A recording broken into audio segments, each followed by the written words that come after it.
नमस्कार, आप देख रहे हैं रिपब्लिक भारत। मैं हूं आपके साथ सृष्टि पांडे। मेरे साथ मेरे सहयोगी प्रियंका भी मौजूद है बरेली से।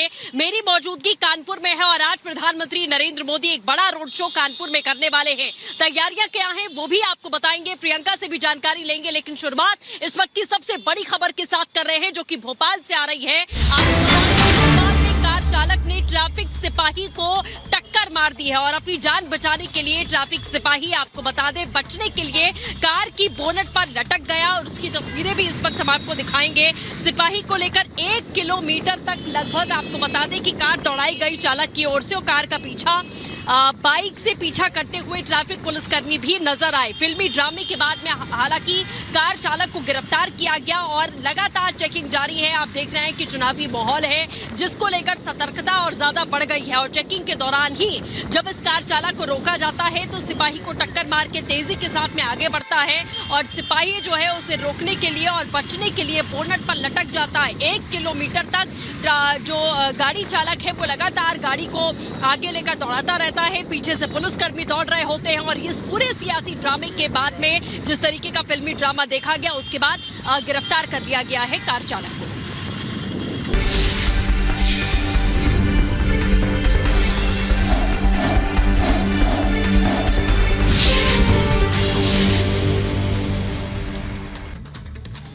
देखिए, अब अगली खबर अपने दर्शकों को हम बताएंगे। इस वक्त जो मैं मौजूद हूँ वो बरेली जगह है और बरेली जगह में आप देख रहे हैं बरेली चौराहा। मेरे पीछे आप ये झुमका देख रहे हैं। जब भी बरेली का जिक्र होता है तो बरेली के झुमके का जिक्र भी होता है। ये गानों में भी हमने सुना है और राजनीतिक तौर पर भी कई बार प्रतिक्रिया इस तरह की दी जाती है। लेकिन इस बीच एक बड़ी खबर अपने दर्शकों को बता दें, फिर यहाँ के चुनावी समीकरण और चुनावी फिजा के बारे में। दरअसल यहाँ पर एक बड़ी खबर ये आ रही है कि दिनेश सिंह की तरफ से कहा गया है कि राहुल गांधी अमेठी छोड़कर भाग गए हैं।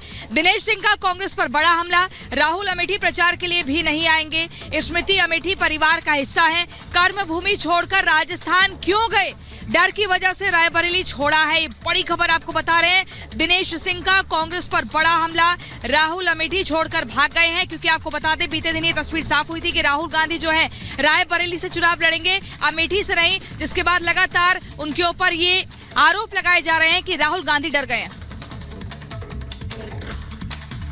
क्या सही में राहुल गांधी अमेठी जीतना चाहते हैं? क्या सही में राहुल गांधी रायबरेली जीतना चाहते हैं? अमेठी जीतना होता तो अपने चपरासी को लोकसभा का टिकट देते। उन किसको टिकट दिया है? वो चुनाव जीतने के लिए टिकट दिया है। तो मैं तो नहीं समझता कि वो अमेठी जीतना चाहते हैं। अमेठी छोड़ के भाग आए हैं। राहुल गांधी अमेठी वोट मांगने नहीं जाएंगे, जितना मैं उम्मीद करता हूं।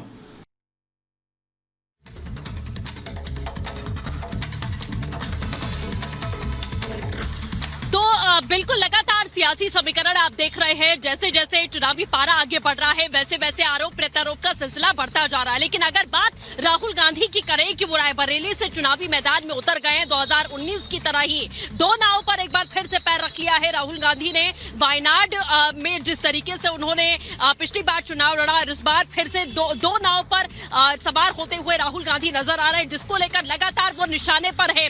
कटाक्ष यहाँ पर सीधे तौर पर किया जा रहा है और इसी पर उन पर बड़े आरोप भी लगाए जा रहे हैं। क्या कुछ आरोप प्रत्यारोप हो रहे हैं इस पूरे मामले को लेकर, आपको दिखाते हैं इस रिपोर्ट में।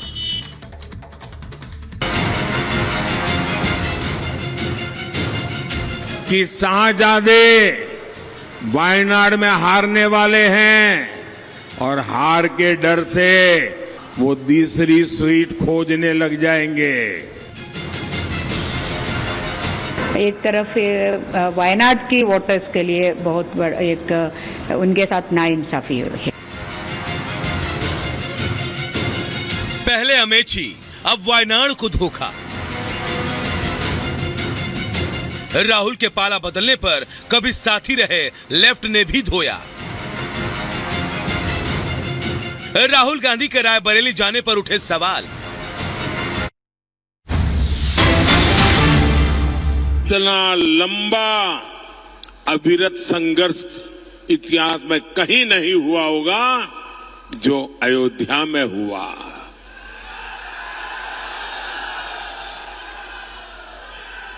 आपके वोट की ताकत देखिए, आपके वोट की ताकत देखिए। 500 साल तक लड़ाई लड़नी पड़ती थी, 500 साल तक इंतजार करना पड़ता था। 500 साल तक अनेक पीढ़ियां बीत गई, लेकिन जो काम नहीं हुआ वो आपके एक वोट से आज राम मंदिर बन गया।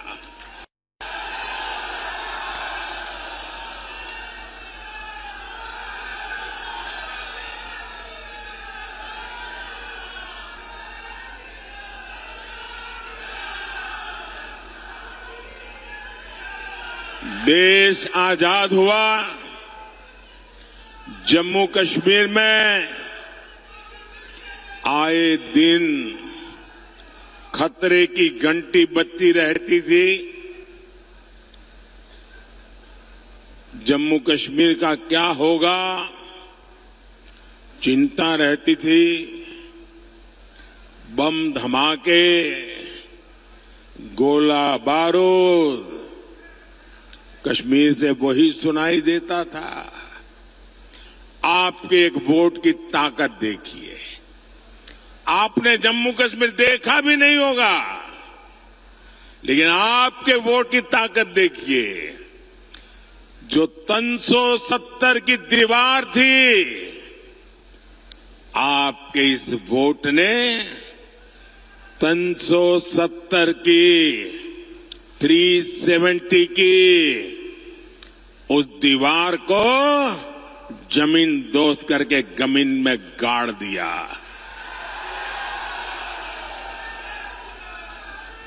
आए दिन हमारे झारखंड में, छत्तीसगढ़ में, उड़ीसा में, बिहार में, आंध्र में, पशुपति से लेकर के तिरुपति तक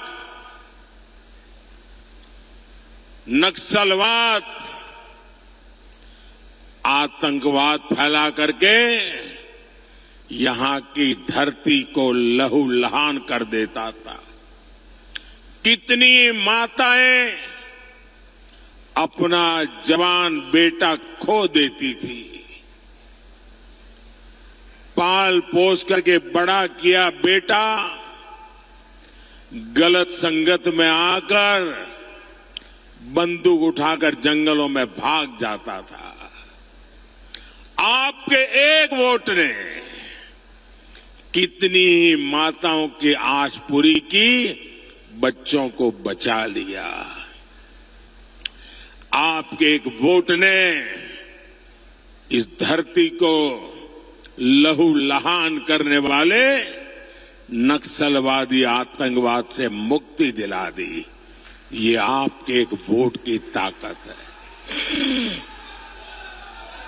साथियों, याद करिए कांग्रेस के समय क्या हाल था। यहां बम फूटते थे, आतंकवादी गोलियां चलाते थे, निर्दोषों को मौत के घाट उतारते थे, और दिल्ली की सरकार पाकिस्तान को लव लेटर भेजती थी। लव लेटर, अमन की आस लगाती थी, अमन की आस। पाकिस्तान जितने लेटर जाता थे उससे ज्यादा आतंकी भेजता था, और बम गोले लेकर वो देश में खून की होली खेलते थे। और जब आपने एक वोट दिया ना, उस वोट ने मुझ में इतना दम भर दिया, इतना दम भर दिया, मैंने आते ही कह दिया इनफ इज इनफ, बहुत हो चुका है, अब ये खेल नहीं चलेगा। मां भारती का अपमान नहीं सहूंगा, निर्दोषों को नहीं मारने दूंगा। आज नया भारत डोजियर नहीं भी देता, ये नया भारत है घर में घुसकर मारता है। सर्जिकल स्ट्राइक, एयर स्ट्राइक के तमाचे ने पाकिस्तान को हिलाकर रख दिया था। पहले एक समय ऐसा था, कोई महीना ऐसा नहीं जाता था कि जब झारखंड, बिहार के इस इलाके से देश की सेवा करते करते हमारे नौजवान सीमा पर शहीद न होते हो, कश्मीर में शहीद न होते हो और तिरंगे में लिपट करके उनकी शरीर वापस न आते हो। ये हर महीने चलता था। आज वो सब बंद हो चुका है। ये आपके वोट ने किया है। एक वो स्थिति थी जब आतंकी हमले के बाद कांग्रेस की डरपोक सरकार दुनिया भर में जा जाकर रोती थी। ये स्थिति की पाकिस्तान वो वक्त चला गया जब हम दुनिया में जाकर के रोते रहे। आज स्थिति ये है, पाकिस्तान दुनिया भर में जा जाकर के रो रहा है। बचाओ बचाओ चिल्ला रहा है। आज पाकिस्तान के नेता कांग्रेस के शहजादे को पीएम बनाने के लिए दुआ कर रहे हैं, लेकिन मजबूत भारत तो अब मजबूत सरकार ही चाहता है। ये दृश्य दिखाता है पूरा हिंदुस्तान में से हर कोई कहता है मजबूत भारत के लिए मजबूत सरकार, मजबूत सरकार के लिए मोदी सरकार। फिर एक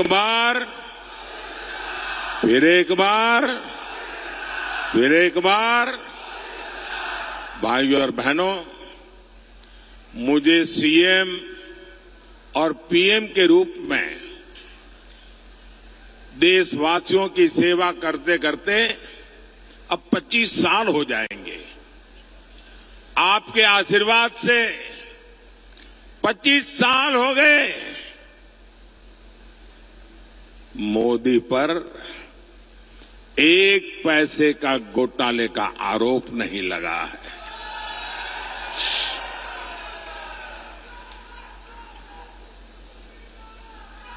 और मेरे लिए तो मेरी ये मां बहनें बैठी है ना, उनकी दुआ, उनके आशीर्वाद ही मेरे लिए बहुत है, काफी है। मुझे जीवन में और किसी की जरूरत नहीं है जी। मैं आज भी पद, प्रतिष्ठा, सुख, समृद्धि, इन सब से दूर वैसा ही हूं जैसा आपने मुझे यहां भेजा था। मोदी मौज नहीं, मिशन के लिए पैदा हुआ है। जेएमएम कांग्रेस के नेताओं ने भ्रष्टाचार से अपार धन संपदा खड़ी की है। मेरे पास अपनी साइकिल भी नहीं है, न मेरा घर है। साथियों, संपत्ति हो, राजनीति हो, सब कुछ ये अपने अपने बच्चों के लिए अर्जित कर रहे हैं। ये उनके लिए विरासत में ढेर सारी काली कमाई छोड़कर जाएंगे। लेकिन मोदी को किसके लिए छोड़ना है भाई? आगे कुछ रखा ही नहीं है, पीछे भी कुछ रखा नहीं है।